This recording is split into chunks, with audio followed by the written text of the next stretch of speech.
enti wan so na empesa akonwa na tena so o man panyina akonwa ewo hoi wan na empesa obetena so ti sa akonwa we bi si sunsumu ni yase obi obetimi aku enipa 1000 ana obi obetimi akum asomasi ye de akonwa we be ma no a onye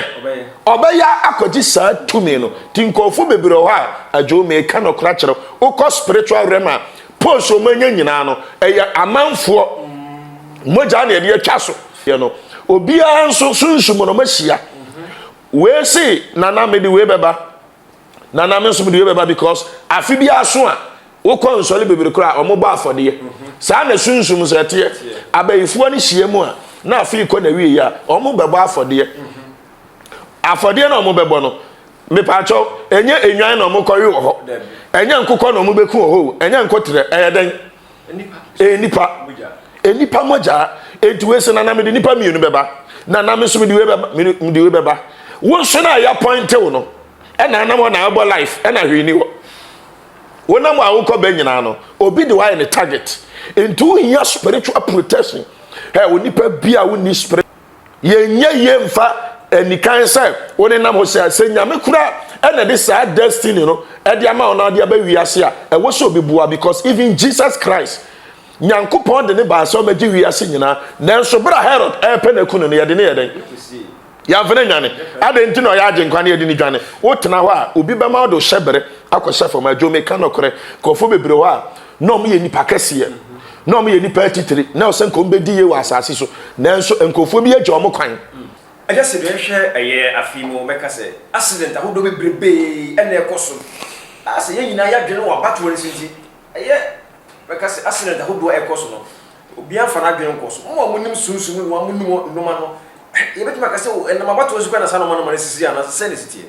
Okay, Radin Shari phone, you know, I'm say accident today, a see that name woman, say, I can't occur. I feel no year, and finally say September, October. November, December, ni mono aya na sa baba no se wa mu wani ama ho so a ebetimi ato because nipa bebiri obi akọ consult to me bi obi akọji bibi e de bo ne ho ban obi akọji sika bi obi akọji dibere bi memfa ne so obi kura yo mampanyin obi MP obi minister wo penny to me bi ayeden edi afi bi ekọ na wie ya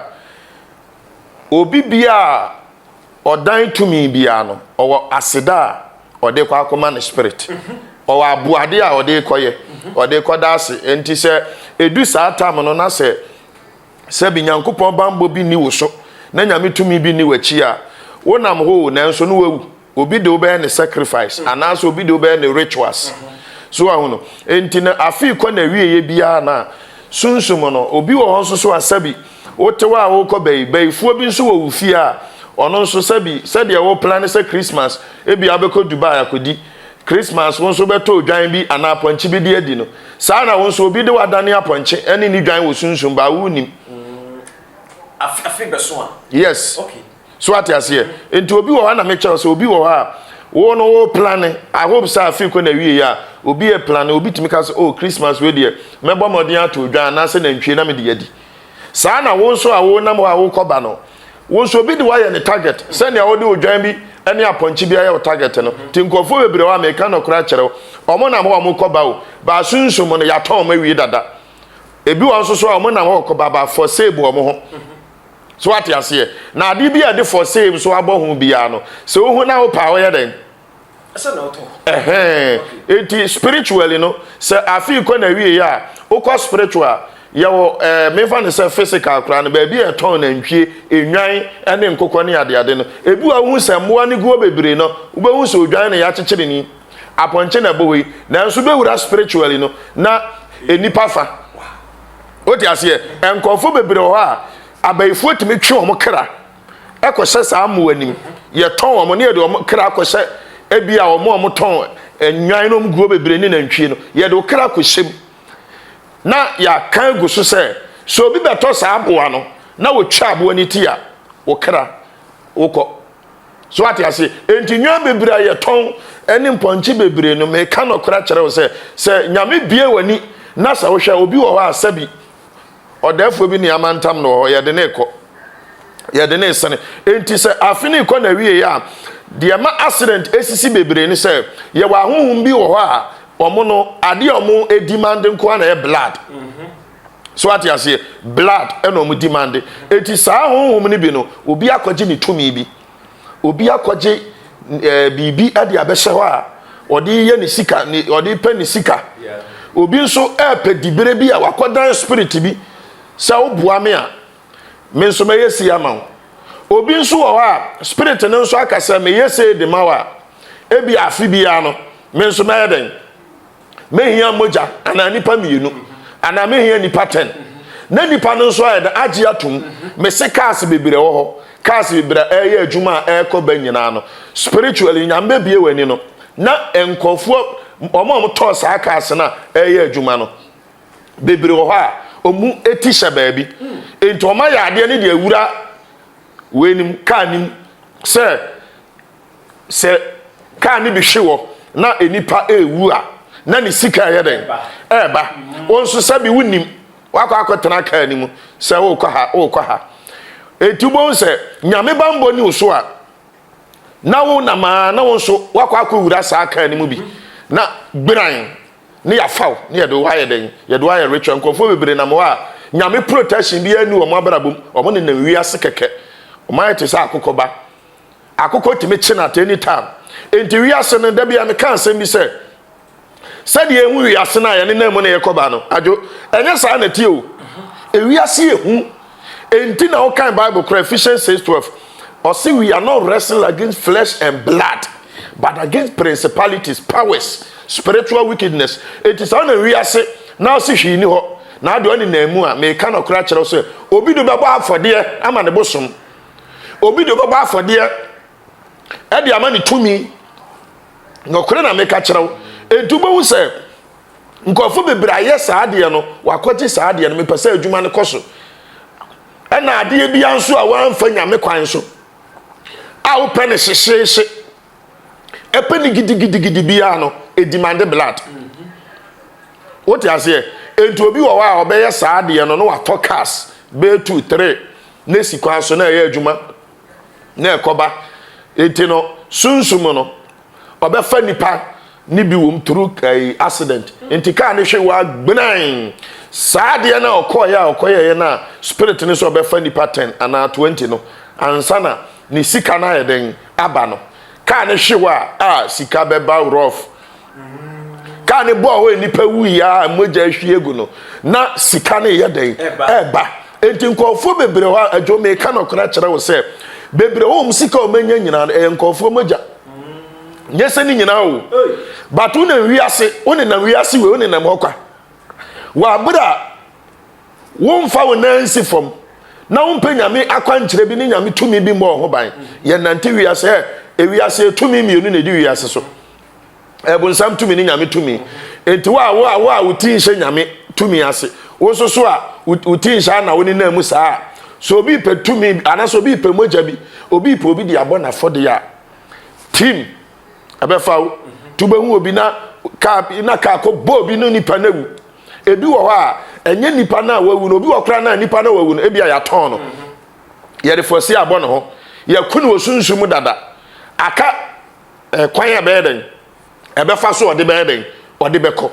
what you say enti no nothing just happen this on them we ase na se me fan sa jo Sacr we mu bi na me bambo bi ani wo so wo se me ko ha me kokuma se aba me ko aba no akotena Sacr ani mu a ka ne bo wo se na nyame bambo bi nyame protection bi ani ho a ade an be fa because that moment na ka na eko no sunsum no spirit no wa ba wura ka ani mu bu anso wa sum na fidie wa wie bibia dada enti mu a ye be fam ya fam dada yes but you accident we any son mo we a sisi afibia ne mre bia mo e besi de na me e bia ho ba bi pabi ma bi etimi ayi ne ho free sa no mo we because we da ne ya wonim se ka na akofo no e ko hwiase na se en ko hwiase enti na wo se opesunsum nipa a obeboa wo enti na mcho se wiase ye na mo keke e wiase spiritual e na ewuli physical so ati ase ye wono ma bi wo kra e wo se ye ede boa wo ye was spiritual no ma bebre de boy de bia me kase onipa bi adwo wo di ye wa brabo ma wo kɔ nanim a wa pagya bi ani ho a bibi nta na chi obi support no spiritual because wo tonto sikura na se wo tonsuo kura ye to no obi timi de aduro begu ho ama akuti aso ma wo na ye den ho no ye promote obi wa adwuma mu a wo timi nya stroke o timi bugu form bisase adenti na obi de yama ni dibira mo wo kɔ nanim saa ediye enya sika ekɔ nani wa abrabom bibi bo no ho ban etu tre wi asena me da me nye hwi ni me da bibia ni wi asa me pacho obi de wo ba ye dan ebe na rituals obi de wo ba na sacrifice ama ni tumi what you say ene ye de no ma bi kura to nkan ye kɔsunsu kura bayi mu kura no obi wo ho a ya sa to se otimi de asomasi ba sa dibire we ye de be dan ye de be ma wow enti wanso na empesa akonya na tena so o man panyina akonya we hoi wan na empesa obetena so ti sa akonya we bi si sunsumu ni ya se obi obetimi aku enipa 1000 ana obi obetimi akum asomasi ye de akonya we be ma no a onye obeya akoji sa tumi no tinkofo bebre ho a adwo me ka no kra kire ukọ spiritual realm a post o manya nyina no eya amanfo moja na ye twa so because untimi bayi kasi bayi mu akonya kasi sei untimi fa no keke eme mpagya untena so ye wo demand ye be den ye be demand utimi ye sei a ye be sei nti afi so ko na wie ye no obi an so sunsumo no mahia we sei nana me de we beba nana me so me de we beba because afi bi aso a wo ko nsole bebere kura o mo ba afode sa na sunsum so ete abayifo ni hie mu a na afi ko na wie ya o mo bebo afode afode na o mo bebo no me pa cho enye enwan na o mo koyi wo ho enye nkokọ na o mo beku wo ho enye nkotre eyeden enipa moja etuwe se na me de nipa mienu beba na me so me de we beba wo so na ya point wo no e na mo na abo life e na hwini wo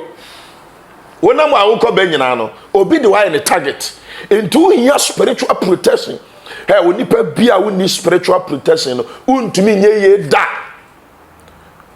ye nye ye mfa enikan say woni nam ho say nyame kura e na this destiny no e de ama ona de aba wiase a e wo so obi bua because even Jesus Christ nyankopon de ne ba so ma gi wiase nyina nanso bra Herod e pe na kunu no ye de ne ye den ya vene nyane adenti no ya agenkwa ne yedi ni dwane wotena ho a obi ba ma do hyebere akọhye fo ma dwome ka nokore kofo bebre ho a no mo ye nipa kese no mo ye nipa titiri na o sen ko mbedi ye wa asase so nanso enkofo bi agye omo kwan enkofo bi agye omo kwan a de nyame de ma omo no nyame na de ma omo nanso ye gye omo kwan ama omo ye den omo kọ eti sa woni nam ho no ampesunsumu nipa bi ama na boawo am protective e was spiritual anye no mama anhwe sunsumo ebi ajo ekwan mu enye akonto na besa ukon ekwan mu nye ajo bibi ba yese ya nani na emu a mepacho wawu kura ankaye enkofo bebre ho a me ka no kura eno na se yanku ane ya den ni ya sel obi wo hotimi so ya brempon pa ba ya gi na nimonyam e de akosunsumo de akogi post egese de ba che ye fesa de afi comme ça on doit ba ma ni pa bi o obe wale obe yesi butu kwan obe koha obe fa ba oni pa no se bia ka bi o se be timi am na e so na madam ya sha onkom ni kire se bebem oh really oh yes o sa for dem mo gidi e bi kwa ni pa graba ana se bi kra sikra to se o ade we de o se ke e ba so life enye gidi asa ma me ka se bi kiro ajo me se enkofo bebre tinyame fia ho omu bewu ohiam ombewu ohia ne yarem ade na eye nipa no eye sunsum bi ne kore ni mu sunsum bi na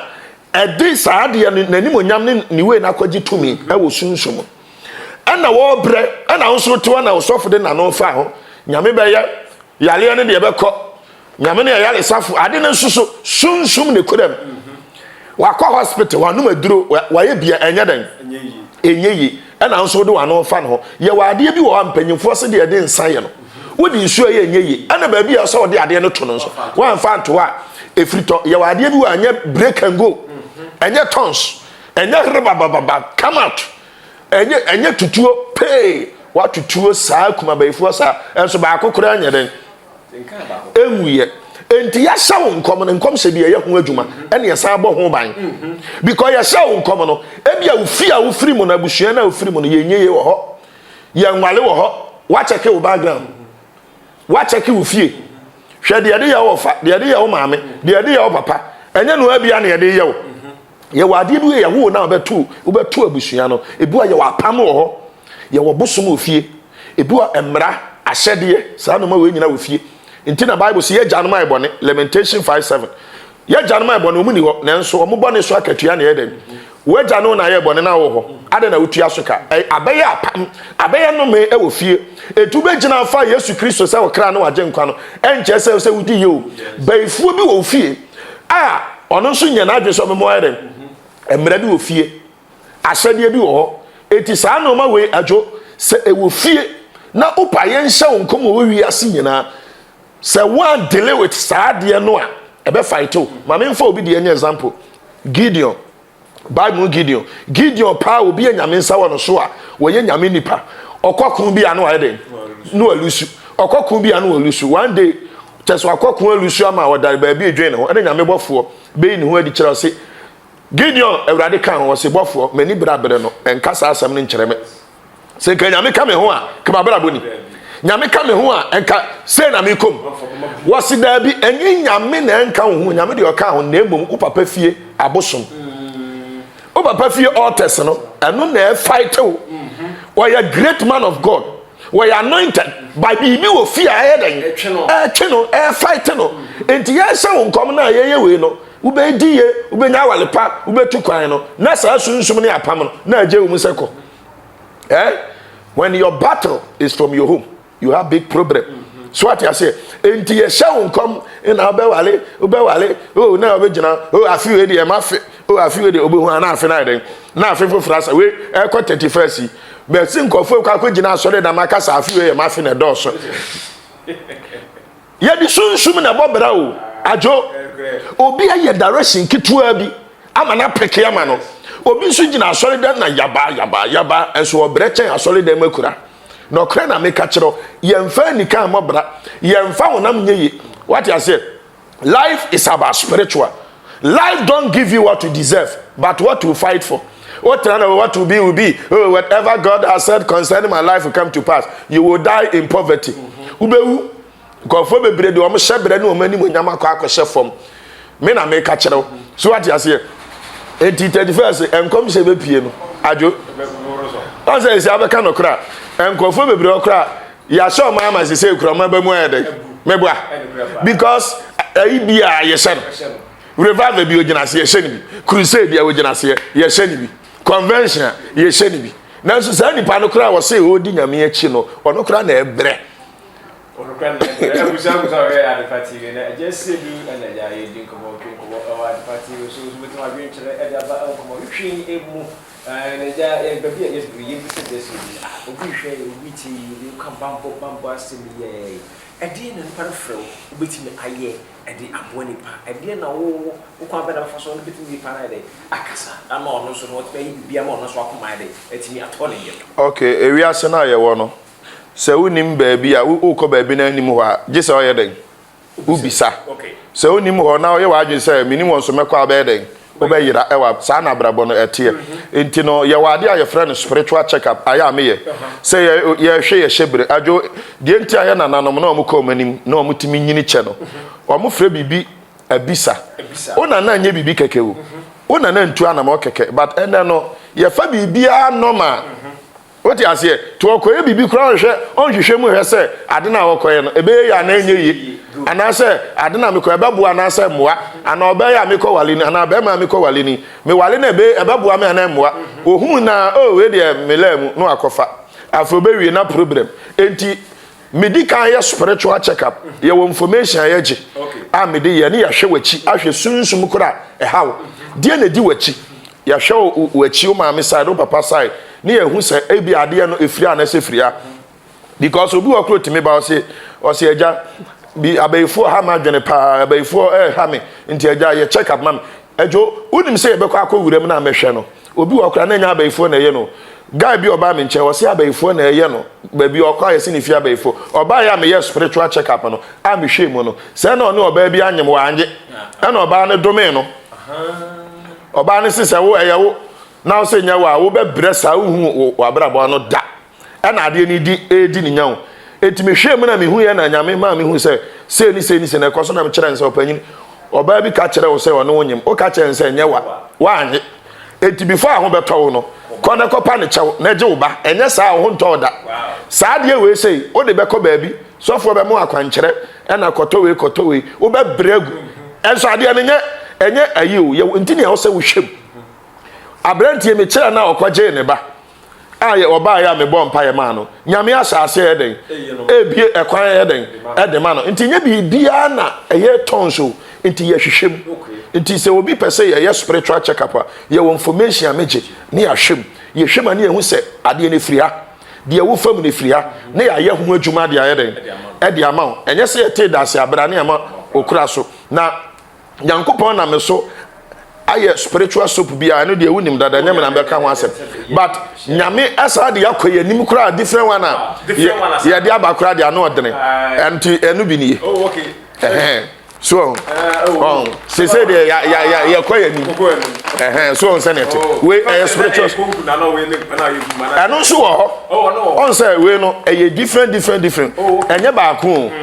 ya wode ya di break spiritual marriage ya wode ya sunsun bi di na chi ya wode obi wo ha oye bibia enye ye ya obi wo kra promise and fail disappointment kwa na ha no enti we no enye baako different na me chance jese ya hwe jese ya hwe ansa obi a oda na obi no abeda oda na bibia kekere we so da na ye pamo da bia chese we wie school da na so da bia be so da bia na da so village school akọ na da so ho efi a watenema otu da bia na ho ba bia wa ye adwuma we free ho da bia na ogusu ete wo ye adwuma me pacho enye kwa eye sunsun asem enti we na wudwale a ebe break saade no wudwale a sa sunsun na edi wachi a ekoso saade ni nyina bedwane we empaibo ye wonoma bi wo ho a sa oyam ye oya na aduro wo ho na bawia ma ho ato na de ye tons be pacho be wunkase ewu enti ade bia ne nakade ti na bible say ye ndi aduaba no ye fa haba ne nsa ye ho yare ye me nka se tons ye empaibo ye fasting ye eboa ma wankasa sunsum ye den ba ye wonoma bi wo ho a me pacho tons ntimi nye we hear spiritual direction we hear divine direction into we e sunsum samana eni once my packaging is nice pa nya e nice pa so ho no ntino se nipa ne frɛ ne ye hwɛ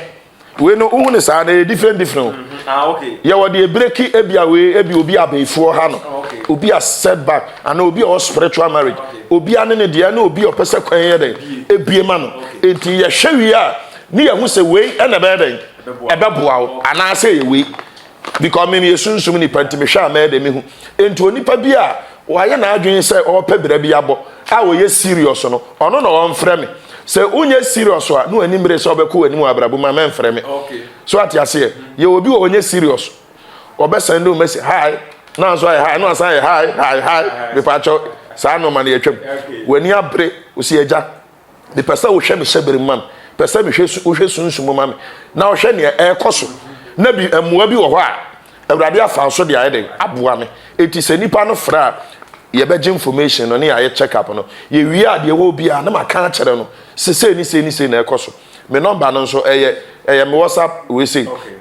me ti wo betimi so e bia afre kra na ma send me message e WhatsApp me number no 0244 841845 eno ano no me number me usual ano no obi di number bia afra mpacho we kohwini enyamia nti awurade nhira hwefo nyina amen right I was aja esiedu na ye no abonko watwe komo o adepati eso no oso bitimi do adwenkyere e de aba ade ba ko so krobia wo so se ne wo US wo Canada wo Belgium wo Germany wo Portugal krobia ewiase afane nyina ofre agency number na obetimi aposto eye de wo hia bia e de amount Ghana fana nyina de negese atagbi apide you bet me, and as waiting for Jesse Niggas or the Sunday or the Maca, and who VIP station like so, and the beer will be on Saturday betting me. And Jesse Ben, come on. You know, an auntie actually, they be more than say anymore. We are say, waiting me a friend. Just see good enough for you, I drink come on of you. What how, I say, a radi a yawa dum. The radi a boa, and also I be at the amount, then I'm so I'm also in our G and a family. The young friend, there's a number no any desk cream or so, and so far, yeah, I just do come on. What for so one, I be seen as well as we are some phobia.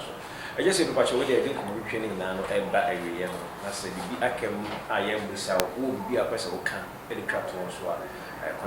Oh, me chia or more Yamiadum, me no more, me juma more munina, me sister Jennifer, or New Jersey, US, Mechiana pa. And I black coffee on also Connecticut Mechiano and Nipano does minting more be to be a move follow me piano. Yamin Sharamunana or your Bibiacasi. Amen.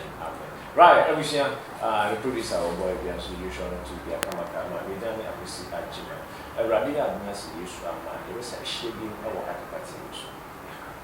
Thank you very much. We love you from all of the Ghana team. Please keep supporting us. We'll be back soon.